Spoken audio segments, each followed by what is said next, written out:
if you're interviewing financial planners, in addition to credentials, in addition to are you a fiduciary? Next question I'd be is, how do you make money? Do you make money off the investments you put me in? That doesn't mean they're bad people necessarily. I work with many people in this industry that work for a lot of other firms that's part of their business model, but it's just important that you as the consumer, you as the recipient of their advice, understand what you're getting yourself into. Hey, welcome back to Passive Income Pilots, everyone. I'm your host, Tait Ryan, here with my wonderful co-host, Ryan Gibson. What's going on, man? Not too much, Tate. Good to be back, and good to have some great weather here in Seattle to kick the summer off about a month earlier than last year. So well, now I'm feeling that it's good. not freezing and raining, I might have to come up there and we can do something in person in the studio. Hey, let's fly somewhere. Let's take the Cirrus somewhere, and we'll go somewhere fun like the San Juan Islands, like I did last weekend, which was a blast. That sounds amazing. Let's do it. So today we have Jesse Reed, who is a former Top Gun F-18 pilot, also transitioned to the airlines and now works in financial strategy. Ryan, this is somebody who you've known for a while. You want to sort of tee Jesse up here? Yeah. So, you know those experiences you have at the airlines, if you're an airline pilot and you go through training with somebody and they're just absolute rock stars, like all the way around 5 stars, like they're killing it in the sim. They're super fun to hang out with after, and they can become your lifelong friends. Well, that's Jesse, and I'm really excited that he's on the show. He's in the financial services industry. Obviously, he's helping other pilots plan out their lives, and we're going to kind of get into that. And he's also got a great, interesting story about being in Top Gun, and he's going to demystify some of the things in the movie that maybe aren't really all that true. So sorry to burst your bubble if you're a Top Gun fan like I am. So I love it. Let's get right into it. Jesse Reed. Well, welcome back to the show. I have my good friend and fellow aviator that I did some training with in the 7576 with us today, Jesse Reed. But Tate, how's it going? It's great. Jesse, thank you so much for jumping on with us, man. Appreciate It's my pleasure. It's my pleasure. And I've seen the list of guests you've had up to this point. I haven't written any books or anything like that, like so many of them.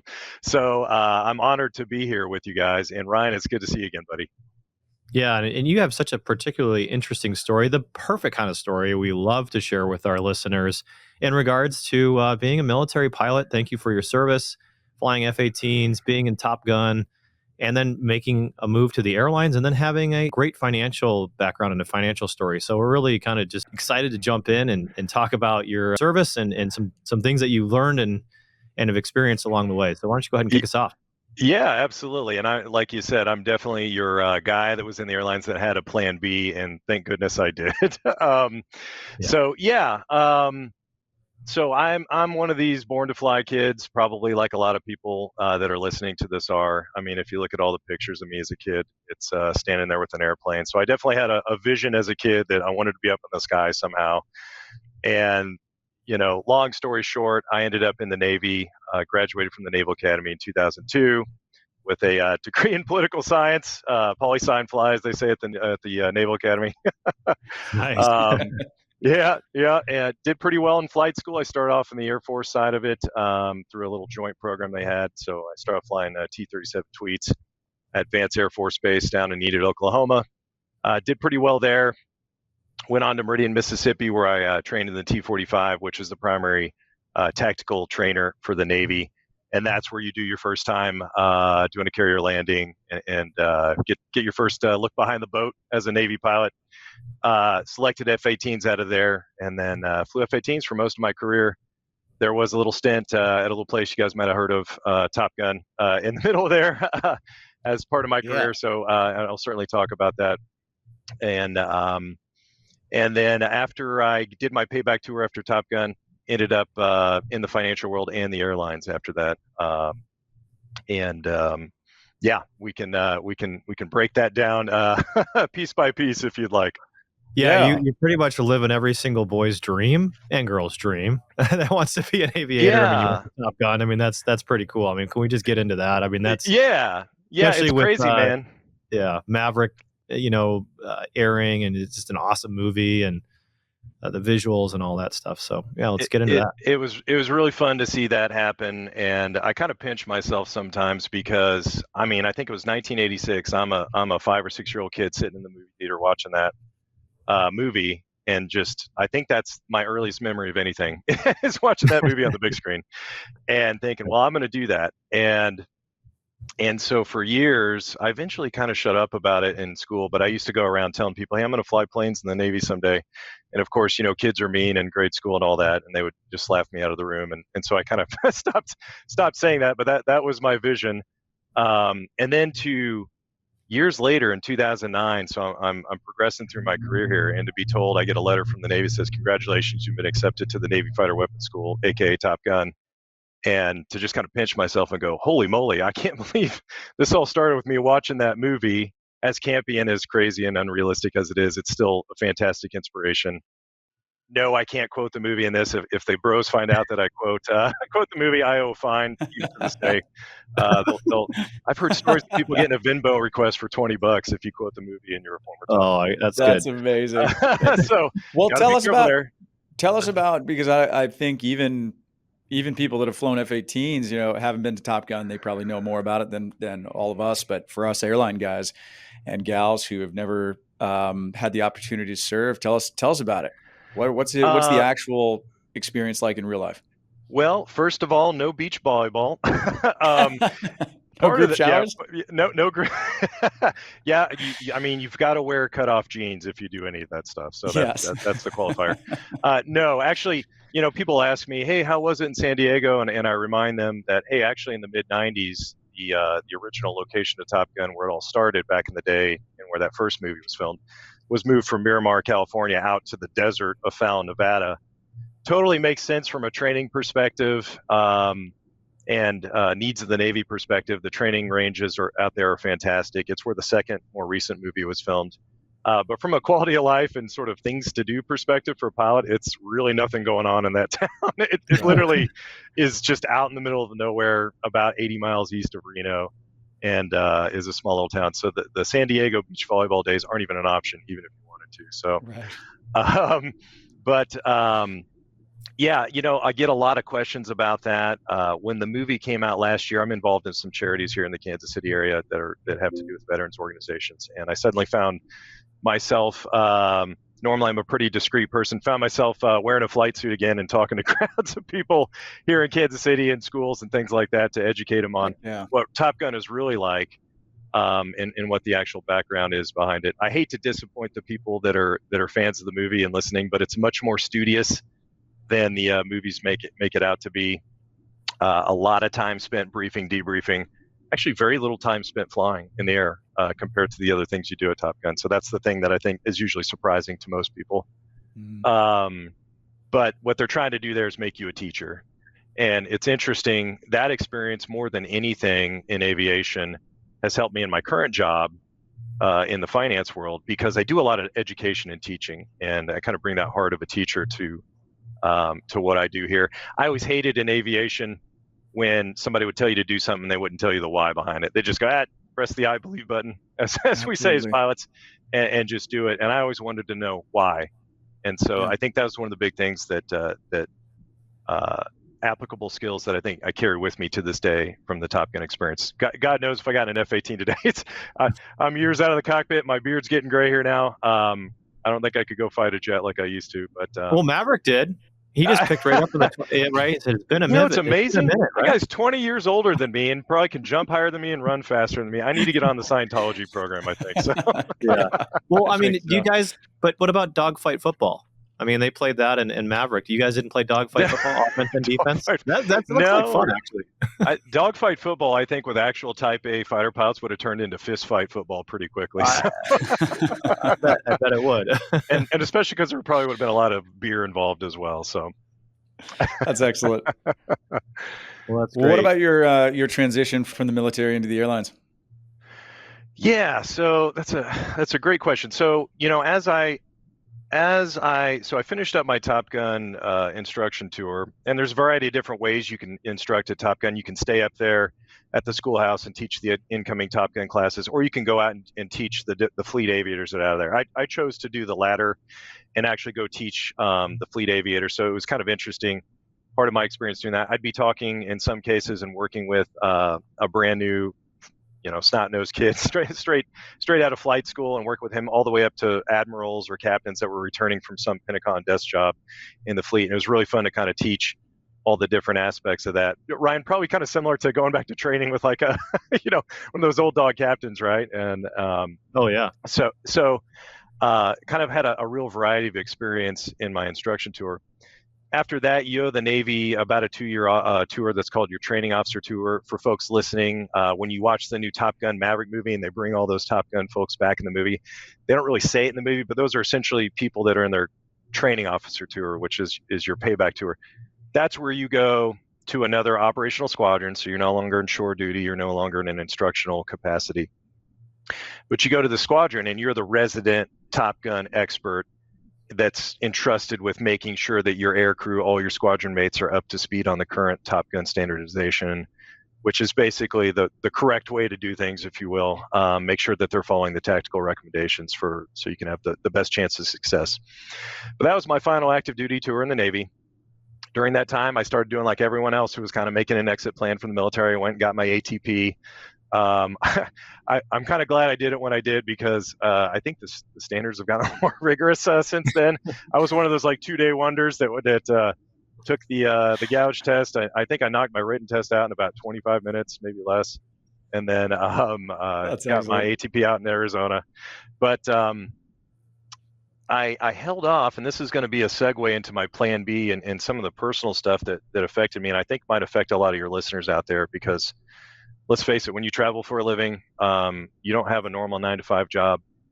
It can cause chaos in your family life. It can cause some unpredictable things to happen. And I was starting to see a little bit of that in my life. At that point, I was married, so my first marriage, like so many airline pilots have more than one under their belt. I was on my first. I had a couple kids, and we'll just say, I'll kind of keep it top level here, but noticing some things in the house with my former spouse that were kind of red flags that made me feel like maybe I shouldn't be traveling long term. So even though I had my ATP, didn't feel like going in the airlines was probably a great move for me to be gone, for multiple weeks at a time, or multiple weeks out of a month. So just through happenstance, met somebody in the investment industry, a wholesaler for a mutual fund in the Seattle area. When I got off active duty, I was living kind of in Ryan's neck of the woods there. In King County, and was still a reservist up at Whidbey Island, and got me an interview with a major broker-dealer investment advisory firm in the country. I guarantee everybody's heard the name. I'll save everyone the actual name here, but went and interviewed with them, and me, who's got a poli-sci background, I've been flying airplanes my whole career. My only experience with finance up to that point had been my general interest in it, my own personal finances. And basically I spent 40 minutes in an interview on the top level of this skyscraper in downtown Seattle, looking at the Puget Sound, just going, how do you get anything done here in a day's work with a view like this? And spent 45 minutes trying to convince the guy not to hire me, because I said, hey, look, I've been flying airplanes my whole life. I got a poli-sci degree that I haven't used in 15 years. And he said, hey, military guys do great. They learn fast. Pilots learn fast. We actually have pilots that have made transitions to careers here at this company. When can you start? So I was actually kind of surprised that I got hired like that. And so off I was to the races, and almost instantaneously with that event happening in my life, I came home one day from a training debt, and basically the house was cleared out and the kids were gone. It's one of those divorce stories that if you've sat in the cockpit before, for all your listeners, you've probably flown with a first officer or captain that has some similar story where, hey, I came home one day and or I got handed papers for a divorce, and just like that, my life changed. So, I probably only spent not even a year at this firm, and for reasons that I can get into a little bit later for your listeners here about the different kind of options there are out there. If you're looking for help just generally with planning and all, there's a lot of different things out there, and it makes the industry really confusing to people. And so I ended up leaving that firm and got hired by Delta Airlines, because in the meantime, had a lot of stuff going on in my personal life, and did not like the atmosphere, the culture of where I was working, kind of that kind of fraternity sort of culture. A lot of people would think on certain Wall Street and kind of stuff that, in my opinion, gives the financial industry kind of a bad name with people. Did not particularly enjoy that, and was looking for a way to put food on the table in the meantime, and so went and got hired by a major airline, and was off to the races there. Concurrently with getting hired by an airline, I got hired now by a firm that was in the independent space that focused more on planning and less on trying to sell stuff to people. And that's really, I really got my foothold in as far as really falling in love with planning and helping out airline pilots. Most of my clients, almost from the get-go, were also in the airline industry. And I just kind of got this big heart for people that are in this industry because it's not normal. It's not normal what we do as pilots. It's not normal whether you're a military pilot, whether you're an airline pilot. You spend so much time on the road. When you come home, your time at home is an absolute premium. You're trying to get stuff done. If you're married, you got a honey-do list that's a mile long when you walk in the door. The kids haven't seen you if you got kids in a while, and it's just difficult. And so I really enjoy being part of somebody's team to help them out with that. And in some cases, to be someone who's been there, done that, when inevitably you run into somebody that's had an experience that's not so great, right? Like maybe financial devastation from a divorce or some other sort of unfortunate thing that's happened to them. So that was a lot of me talking there. It probably elicited some more questions on your guys' part. No, that's incredible. Yeah, great story, and it shows. I think as investors, a relatability to someone's background, I think, is a great starting point for trust and experience in doing the right moves in an investment portfolio. And I think you having that experience, not only military, civilian, some personal hardship, that kind of led you on this path to your plan B, which is probably what you're called to do, right? Which is, you're a great teacher, very motivated, very detail oriented. It's just fun to see all that kind of come together and be something that you provide a huge value to other people. So, that's part of the reason why Tait and I wanted to do this podcast, was because we wanted to bring these, people like yourself onto the show to kind of talk about, hey, how these things kind of come to a head, and that people like yourself, Jesse, are out there to help people plan through their financial journey. So that's great. Yeah, absolutely. And I think a few of your guests have turned some of their plan A or plan Bs into their plan As. There's definitely some, like I think I told you guys earlier, I've listened to a lot of the guests you had on here so far, and it's really neat to hear their stories too, of how they were involved in aviation and sort of the finance side of their life, whether through their own career or just their own investing habits. Something that was a plan B almost becomes kind of their primary, and the flying becomes now this almost luxury where you get to have as kind of a fun thing that you do. That becomes your side gig, which kind of really seems like the dream to me. Yeah, to have flying be the side gig and not the primary. Yeah, I mean, real estate investing is what is allowing me to potentially downgrade and not chase the big money and chase the schedule and the lifestyle instead. Yeah, absolutely, and slip the Surly bonds on occasion when you got to get out of the house. Yeah, exactly. and that's the thing too. Like, I think a lot of people love flying, and it's not that they don't want to go fly or could do that. I think just people want the more flexibility in their schedule. Maybe that's something that they want, and having to decide between some overtime or going on a trip, may be overcome by having passive income, and I think that's what's great. But Jesse, can you kind of just outline sort of the, maybe a young pilot's plan for their financial journey that you kind of help them on, like just kind of a skeleton of like what you would take them through and sort of where you would poke and, find kind of deficiencies or ways that you can really help them? Sure, absolutely. I kind of think of my job as, and I teach in parables a lot. I kind of think of like, well, Jesus taught in parables to all the disciples. And he did pretty well with that. I think he was considered an okay teacher. So I kind of use a lot of parables with my pilots, right?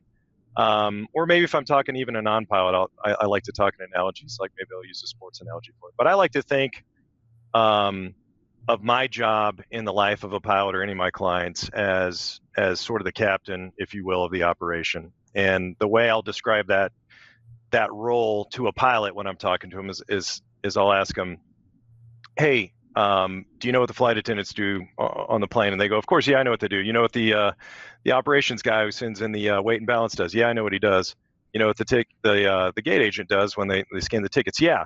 Do you think you could do all those jobs?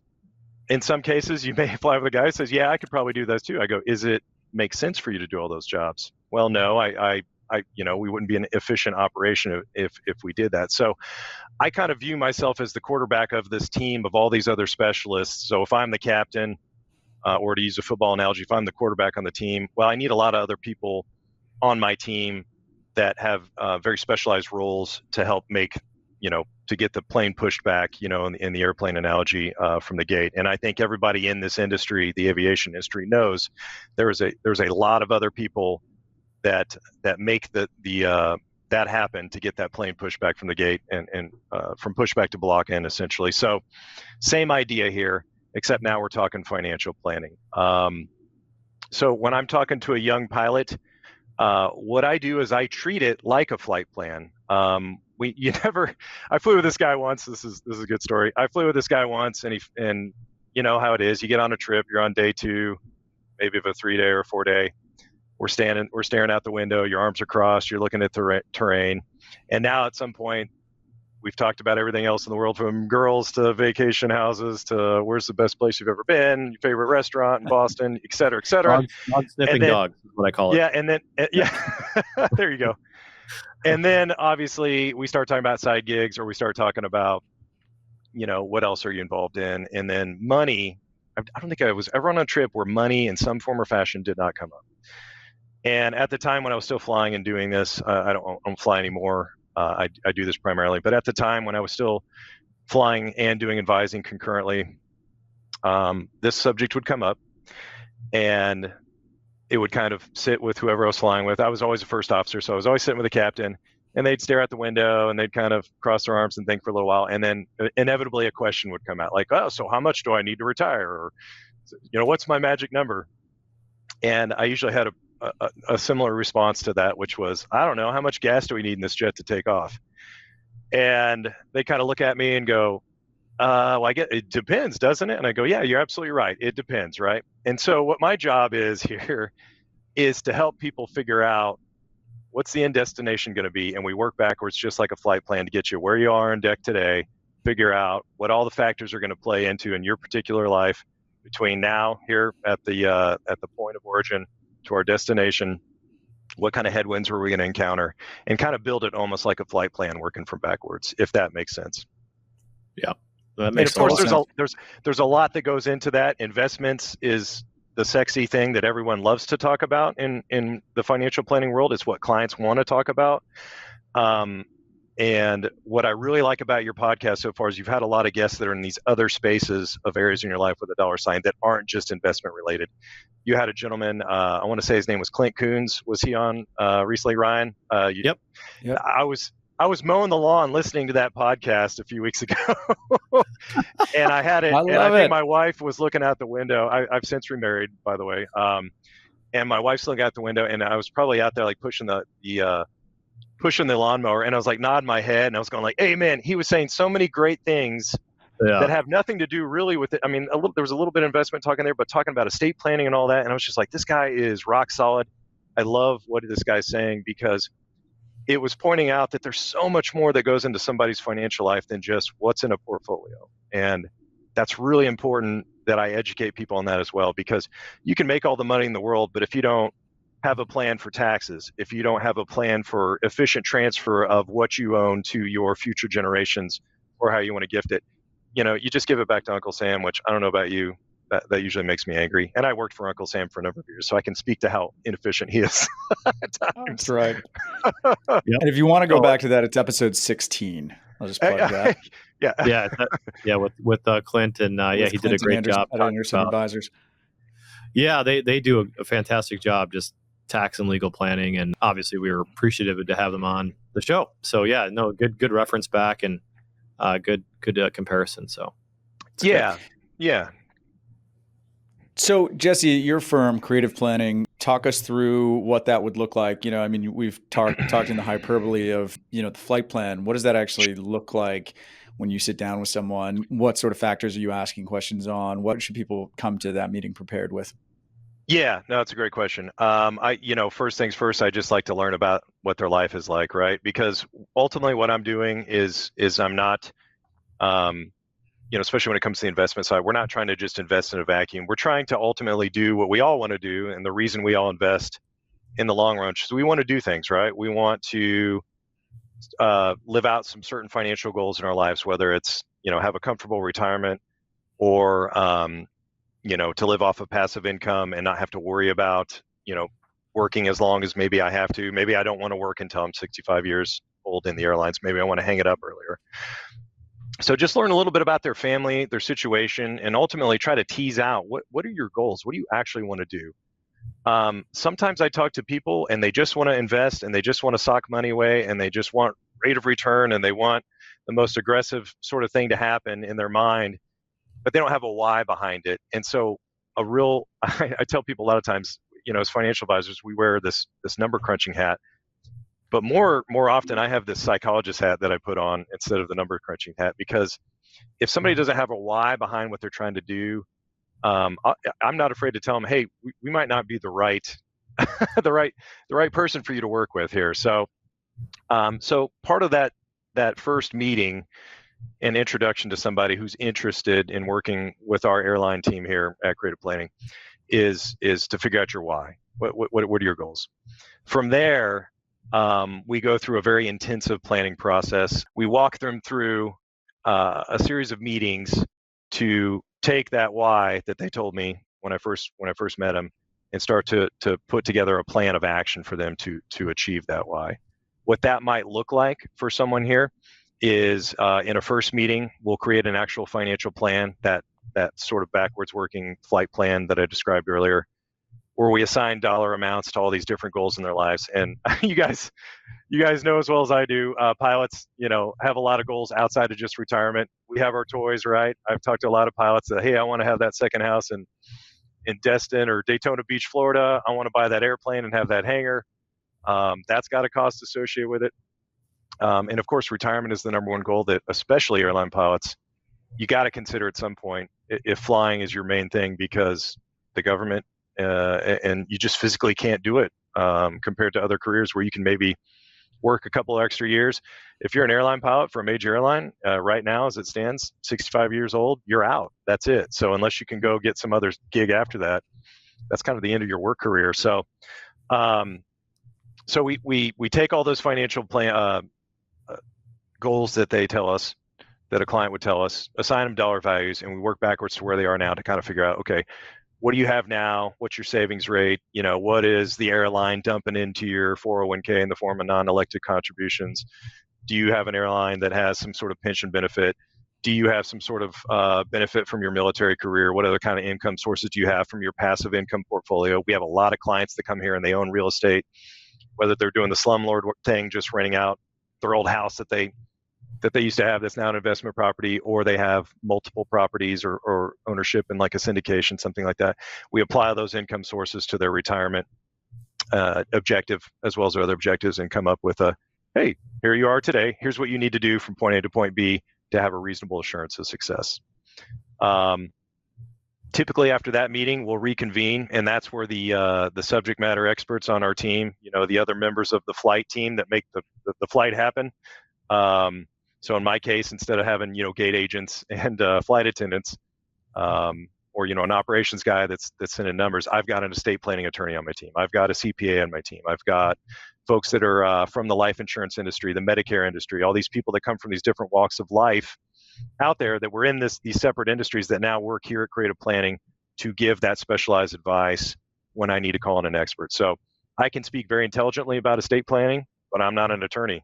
And so I can't draft you documents. I can't do those things. I can't take it that next step. When I have a client that needs that next step taken, then I bring the estate planning attorney in to execute that part of the plan. Or if I have a great example, we have clients all the time that are United clients. And for all the United folks out there listening, you probably know pretty well that your life insurance offered by your company is not real great. say, compared to like a Delta Airlines pilot that gets quite a bit of group insurance that's available to you. So a common problem I'm helping United pilots solve is how do we fix that insurance shortfall for you? What are some options for you out there? Because if you're the primary breadwinner in your family and suddenly you're gone last week, what's your wife and kids going to do if you're just relying on that United benefit? So those are some examples of not only the financial planning process that's just common here to creative planning, but some of that airline touch that our team brings in here, because we have a very intimate knowledge of the different benefit plans of all the different airlines out there. That's incredible. That's something really unique, I think, because most, you usually have to run a lot of errands to find all those things. So it's nice to find it all in one shop where you can put all the pieces together. That was the genesis. You're absolutely right, Tate. That was the genesis of this company. Years ago when Peter Maluk bought this company, I don't know if your listeners are familiar with that name. He's our CEO, but it was just an estate planning firm with, I think, maybe 5 or 6 people that worked here, and he bought it, decades ago, and saw that same problem. Saw the problem that, hey, I've got estate planning clients that need me to talk to their CPA, so I got to go across town and deliver documents to them and try to get on the phone with them. I've got clients that have an investment advisor that's doing their portfolio stuff. I got to talk to them. And so his vision really very quickly became, we should have one place for people to just get all that. And I don't know if you've seen it in your guys' particular walks of life there in finance, but sometimes you can all be on the same team. I kind of compare it to the CIA and the FBI. We're all on the same team, but sometimes everyone's still kind of holding their cards close to their chest. What I really enjoy about the team atmosphere here at Creative Planning is we don't do that. We share information with our clients, so it's not hard to get that information you need to better help them out. I know Ryan's dying to jump in here, but I want to unpack something real quick. What's the difference between a financial planner and a financial advisor? You asked a great question, and this is delving into what I think. This is Jesse Reed's opinion now, but probably the opinion of a lot of people. It's what the problem is in this industry, which is you can call yourself a financial planner and have zero experience practically, and other than maybe taking a quick designation exam, call yourself a financial planner. And it really is a travesty. It's a disservice to the folks out there that legitimately need help. And so that is a discussion too. It's a question I get asked a lot. It's a similar question too, as people will ask me, are you fiduciary? Well, you know what? Everyone these days calls themselves a fiduciary, but I think there's different levels of fiduciary as well, because as with all things, all regulations, people kind of figure out there in the corporate world ways to sort of scurry around the issue and still call themselves a certain thing when they're really not.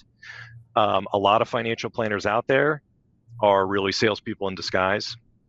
A lot of fiduciaries out there have a lot of conflicts of interest that they can disclose to you in a lengthy client agreement that's got 20 pages in it that they know people aren't going to really read, and they've done their fiduciary duty by doing that. And so there's a lot of that out there, and I whenever I talk to somebody, I highly encourage them to, whether they're talking to me and talking to other people, read those fine details, ask those questions that you just asked, Tate, right? For folks out there, whether they would want to work with creative planning or any company in the world out there, these are the kinds of questions you want to ask. What are your qualifications? What do you bring to the table as far as planning that makes me that I should consider you over someone else? And what's the difference between a financial advisor then? So, or someone that, how does somebody identify someone with a great resume? Sure. A financial planner advisor, those are kind of just interchangeable terms. What we tell people, and this is why we hire folks that are very credentialed here at Creative Planning. Again, this isn't meant to be a plug for Creative Planning, but just to say that we take that very seriously. And it's unfortunate that those two things sound so similar, right? They do. Yeah, exactly. That's part of the education piece here. I liken it to, and so if you're a certified financial planner out there, I kind of think of it as like holding on to your license as a pilot, right?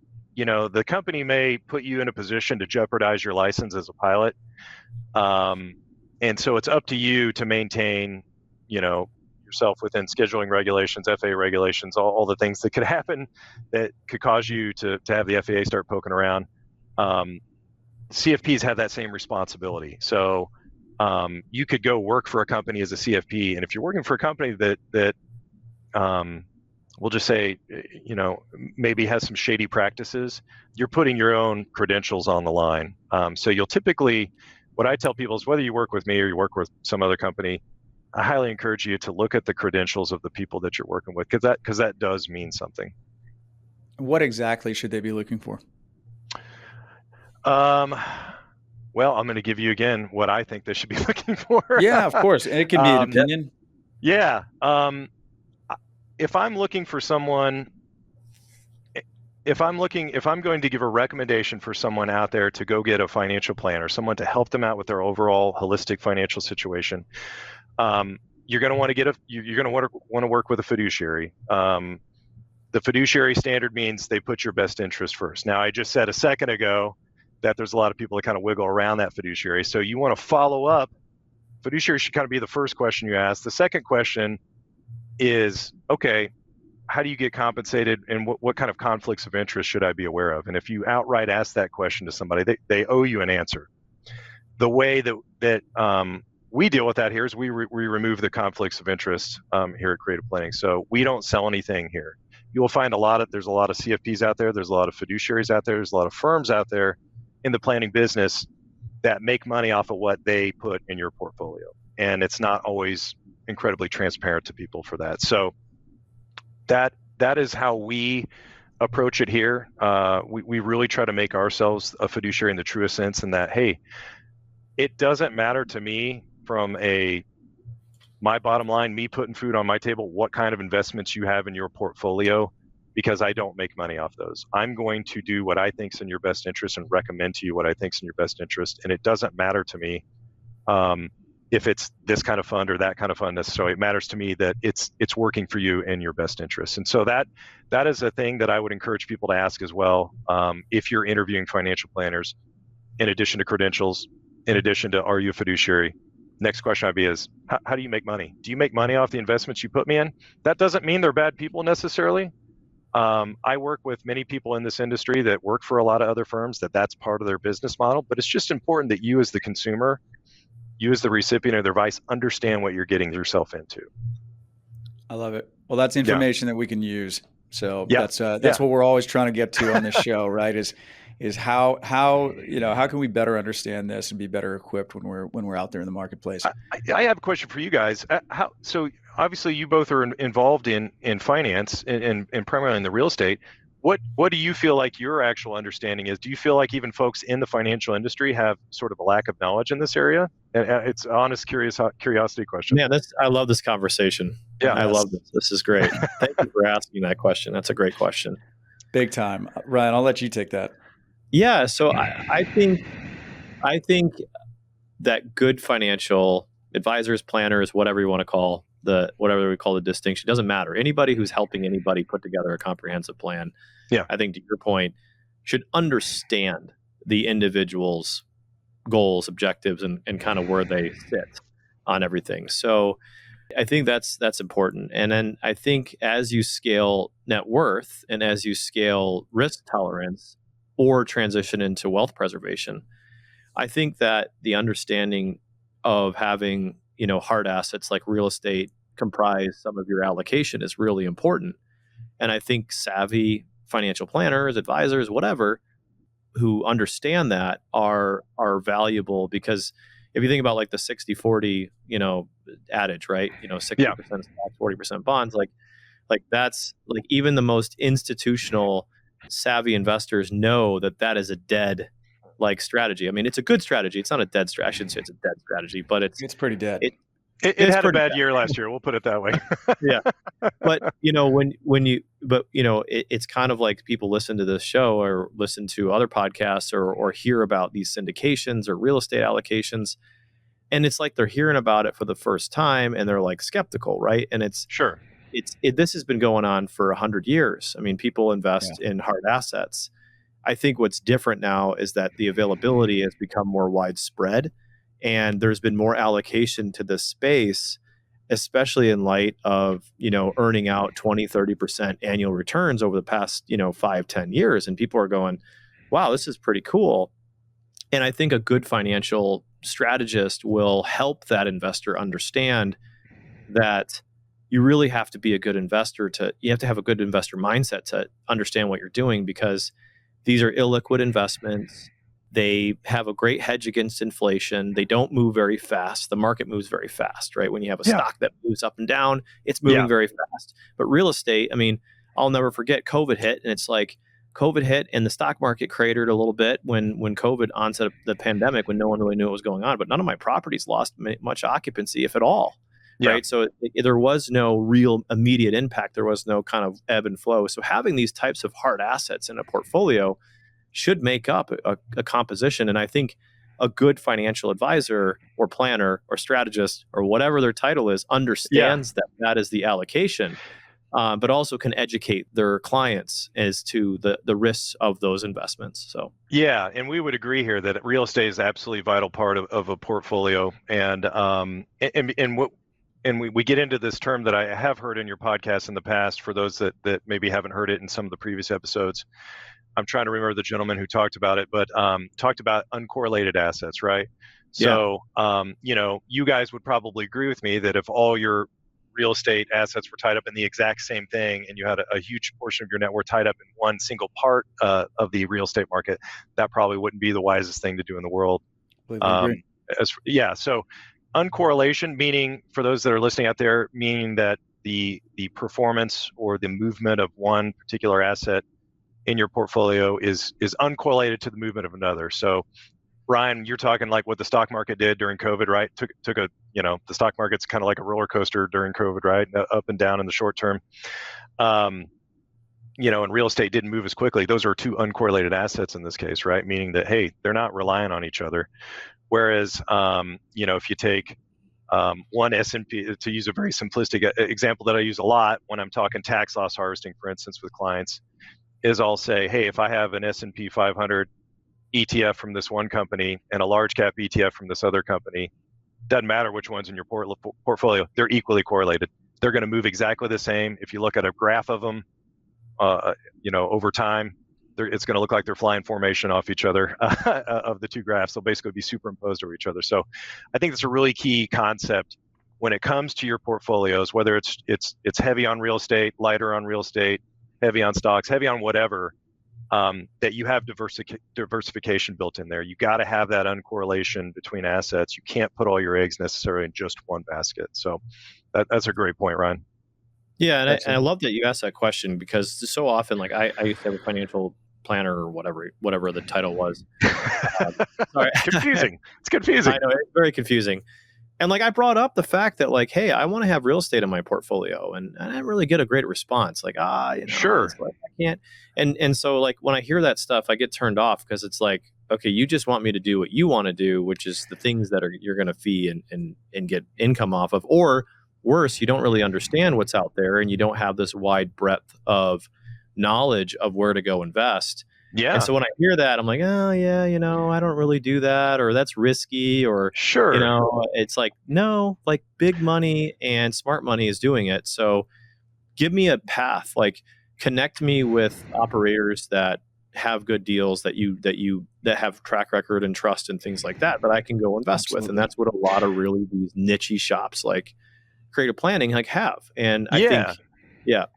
Let me give you can I give you an example of kind of what you're talking about there, Ryan, with actually somebody, and this is a real life example of an airline pilot that has quite a bit in his 401k, has quite a bit in a taxable account, and owns several real estate properties in a ski resort town, Park City, Utah, and is kind of getting tired of having those properties.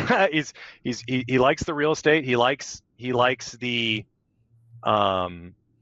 the appreciation of it. The values of that real estate have gone up. It's provided decent income, especially in the ski season in this town. But what he's gotten tired of is the stuff that you guys kind of help people out with, which is the headache that comes along with owning real estate, investment real estate. Yep. In his case, he gets a bunch of ski bums that come in there and get high and get drunk and throw up and all that stuff after he rents it out, and he's got to deal with that, right? So he's sick of doing that, and you run into this all the time with real estate investors. Okay, I can't do this anymore. I can't mentally handle this aspect of owning real estate. So what are my options, right? Well, I could sell it, take a huge tax hit on the appreciation. Well, that stinks, right? What are some other options we could do? We could do a 1031 exchange, right? So we have that conversation. And what I'm giving you is a real life conversation with an actual airline client here. So this isn't made up or fabricated stuff. I want this gentleman to have real estate in his portfolio. I want to help him do that in a way that takes, again, behavioral caps on, takes the stress of owning real estate off of him, but still provides the benefits of owning real estate, right? So we talked through this situation. One of the things that that we did for him also is last year was a crazy year, right? The stock market was kind of a roller coaster ride in the short term, and what we did was we did some aggressive tax loss harvesting for him in his taxable account. So now this guy's walking away with a couple options, right? And there's no right or wrong answer to it necessarily. He could sell the real estate and have a capital gain, but we tax loss harvested $100,000 for him in losses last year that he can use to offset that gain if he wants. That's one option. He can do a 1031 exchange if he wants to stay in the real estate game and do that and now take the headache of owning that real estate off. Or a third option, which nobody wants to do, is sell it and just eat the tax bill. So these are the kinds of problems we're helping folks solve. Real life airline pilots that are in these situations, could be you listening out there right now. These are the sorts of things that we're trying to help people out. And Ryan, I kind of wish that would have been somebody that maybe you had got to talk to, because our conversation here isn't, I want to turn you off from this one asset class. I want to help it work coherently within your situation. And flight plan. Exactly. Yeah, exactly. Yeah, and I don't know, Tait, if you've had similar encounters with CFPs and CFAs and. Yeah, in my personal experience working with a number of financial advisors in sort of my previous life before I went really deep into real estate was basically, a reflection of Ryan, what you just said, where, they really didn't understand it. They didn't get paid on it. And so it was like, you can do that all you want on your own time, but that's not what we're going to advise on or put you in. And I think it's really it's a shame. And it's a glaring hole in the financial planning industry for a lot of firms. Absolutely agree. And that's why you got to ask those questions we talked about earlier that you kind of brought up, Tait, which is, how do you make your money? A lot of the places out there, again, a lot of these are household names, but they have a strategy that's ongoing, and you provide your hard-earned assets for them to invest, and they're just incorporating it in their strategy that they use on for 1,000 other people, right. And they're making money off of it and whatnot. The question you ask yourself is, are you going to create a strategy for me personally, right, as your client? Or, and if I have something that I want to incorporate in that, are you going to help me make that happen, like real estate? Or are you just going to kind of turn your head at me because what I'm telling you doesn't fit with your company line strategy here of you take my assets and you just put it in the pool with everyone else kind of thing. So now there are times and places to do that, similar to like what you gentlemen are doing, right? Where you manage a specific fund, or you run a syndication sort of thing. And in that case, I think what's really important here too, just like with financial planning, is to have a relationship with the person that you're dealing with, right? So Ryan, I would guess, because you and I know each other and we've talked more about, I could speak more to like what I know about you. But I would imagine you guys have, and I've seen the outreach that you do a lot of relationship building, right? So it's not just, hey, let's and we're going to ask people to trust us and invest with us, and then, okay, have a nice day. You have a lot of different offerings. You have a lot of different investor engagement where you are building a relationship with the people that work with you. And so that's really key too. If you work with somebody and you never hear from them, and you get the feeling they're just kind of throwing you in, you're just another cog in their machine, it's probably a good time to start asking yourself some questions like, hey, what's actually happening here? And maybe find somebody else who is willing to communicate with you a little bit better. Jesse, I love that. You kind of touch on like a couple things that you do to kind of keep in touch with your clients. Is it more kind of mass reach outs, or do you do some kind of tailored? I love that kind of stuff. So. Yeah, well, I tell you here, we have very it's client engagement is what we track here, because there's so many people that are wrapped around the axle in this industry of AUM, assets under management, right? Oh, did last year assets under management went down? Why? Because the stock market went down. That's kind of a no-brainer explanation right there. And they get wrapped around the axle of that. What we really take pride here on our team is client engagement. That's what we track, which is, are you keeping in touch with your folks and just talking to them? That's also where the education piece comes in. That tax loss harvesting example I used earlier, when somebody comes here, I already have given them the expectation of what's going to happen. Inevitably, it's not an if, it's a when. Inevitably, when the next market downturn happens, 9/11 or 2008 crisis or Russia invades Ukraine, you can guarantee. There's not a whole lot of guarantees in this industry, as you guys know. You try to avoid the word guarantee, but one thing I guarantee is it shall happen again, right? It may be for different reasons, but it'll happen. The trick is not the trick really. The goal is to educate people so that when that does happen, they have a reasonable expectation of, okay, this is what's going to happen. This is what the person who works for me, and for all the listeners out there, don't forget that all the people in this room that do this kind of line of work, they work for you. You don't work for them. What are the people that work for me going to be doing during this time, and have a good understanding, a good education about what's going to happen. The education I would have with a client of the volatility that occurs in the short-term market would be, hey, if you have a taxable account, we're going to look to aggressively tax loss harvest that to bring you a future tax benefit at some point in the future that you can use on down the line, like the example of that guy that may sell some real estate. That is something that's an advantage he can use in the future.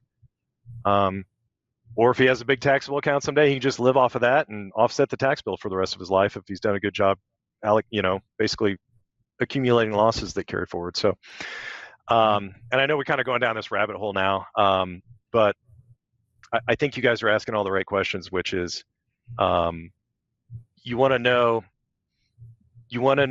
that the person you're going to engage with, that they're willing to have a relationship with you, and willing to engage with you, and that is very important about what we do here. So, as far as how we reach out and engage with people, I look for any reason to reach out to people, to let them know what's going on. Delta I encourage my team to, even if it's tracking down a bank account or doing admin work, I'm like, that's an excuse. That's an excuse to call somebody. Exactly. And just, hey, how's it going? And even though I'm calling you on a very basic admin, thing, it's a reason to touch base with a client, and you might strike up a conversation and learn something about that client you didn't know about. So exactly. Yeah, we had, I think everyone knows in the industry, Delta signed a new contract just recently. And that was kind of a game changer for those guys. So guys and gals. So all my Delta clients, reached out. Hey, how you feel about the new contract? I'm always careful to say what I think about it because, as you know, some people love the contract, some people hate it, right? Some people hate it, right? Yeah. And so I usually remain. I usually remain agnostic on that, because in the end, it's not really my job to have an opinion on the contract. I have no control over that, and that's a whole different lesson that all the people out there should learn, which is, control what you can control in your life, and don't worry so much about what you can't control. But that's a great touch point. For instance, hey, Delta folks, you got a new contract. Let's talk about it. Let's talk about how this may affect your plan. Is this going to update how you contribute to certain things? Is this going to free up some extra capital to do some other things that you've been hoping to do? Great example. There was a talk of a second retirement plan for Delta folks that might be on the table that then suddenly wasn't on there. So, we were kind of having the conversations with folks about, hey, if this does happen, this is the pros and cons of it. These are the two different options for you. In the case of Delta, as everyone knows now, in the industry, that didn't work out for them. That was not included in the new contract. But those are the kinds of reasons that we would reach out and talk to them. Not to be opinionated. Thank God. I'm sorry. I was against it. Let's hear it, Ryan. Well, I mean, that last little dribble of cash that I just want my cash, man. I can find out something. I can figure out what I need to do with it. Anyway, we don't have to go down that road. But I'm glad it's there. Anyway, I'd rather give it to somebody like you to go manage, and not just get it stuck somewhere else, right? I'd rather go invest with a guy like Tait or put it in my own projects, right? So guys that you have relationships with, and I can't emphasize enough that you don't want to be a cog in someone's machine. Develop and invest and trust people that are willing to have a relationship with you. And there's a lot of folks that are really savvy on this stuff on their own. I think a majority of our audience, and again, I keep referring to other podcasts here in your series, folks, go listen to the previous ones. I became a fanboy here, so I'm promoting your podcast because I love it so much. Absolutely. And I've listened, and I learned a lot just listening to, especially on the real estate side. I think you can never quit learning, whether you're a personal investor or you're in this business. And listen to some people that do some very complex things that I personally would not have the time to do myself. Yeah. And so it's really good to, again, have that relationship with somebody. And if you want to get into some of these things, like the real estate, investments, but you don't have the wherewithal to handle the headache of it, it's really good to have people you trust to help you, guide you through that. So, absolutely. Yeah. Well, Jesse, if people want to create a relationship with you and your firm, how do they find out more about creative planning? Pretty easy to find me on LinkedIn, Jesse Reed, JESSE REED. And you can find me on LinkedIn, or you can send me an email, jesse.reed@creativeplanning.com. Two of the easiest ways to reach out to me. And like I said, responsiveness is what we do here. So we if you reach out to me, you'll hear back from me. Awesome. Well, tell them you found out about them on Passive Income Pilots. Yeah, there you go. You get like a 30% discount, right? No, I'm just joking. Yes, no, I really do. I really do appreciate what you guys are doing. I love that somebody started a podcast that is geared towards pilots, and not just moaning about the contract or whatever on a particular line, but actually talking about big picture things that are applicable. Thanks, Jesse. Not only everybody, but pilots. Yeah, no, I really appreciate what you guys are doing, and I'm honored that you guys invited me. And had me blab here for about an hour. No worries. Sentences. So you're good. No, you did a great job, and thanks for joining. We'll catch you. Thanks for joining. Okay, we'll catch you next time. Thanks, Jesse, for coming on. Take care, guys. Appreciate it.